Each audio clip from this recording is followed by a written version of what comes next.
Hello everyone. இந்த பதிவுல நம்ம என்ன பார்க்க போறோம் தெரியுமா? திருமணமான பெண்கள் திருமாங்கல்யம் அணிந்திருப்பாங்க.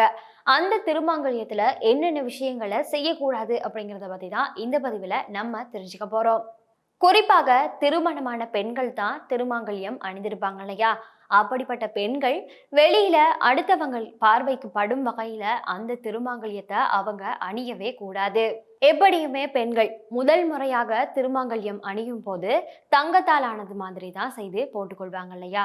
அந்த வகையில ஒருபோதுமே அந்த தங்கத்துல, அதாவது தாலி தங்கத்துல திருமணத்திற்கு ஆயத்த நிலையில இருக்கக்கூடிய பெண்கள் முதல் தடவையாக தாலிய அணியும் போது அவங்க தங்கத்திலான தாலியை தான் அணிவாங்க இல்லையா? அந்த தாலியில இரும்பு கலந்த எந்த ஒரு பொருளுமே சேர்க்க கூடாது. சில பெண்களை நீங்களே பார்த்திருப்பீங்க.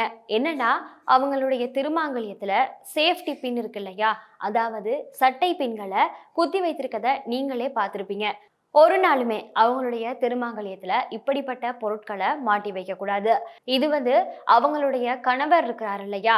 அவங்களுடைய ஆயுள குறைக்கிறதாகவும் வீட்டினுடைய சந்தோஷம் மற்றும் பணவரவை குறைக்கிறதாகவும் நம்புறாங்க.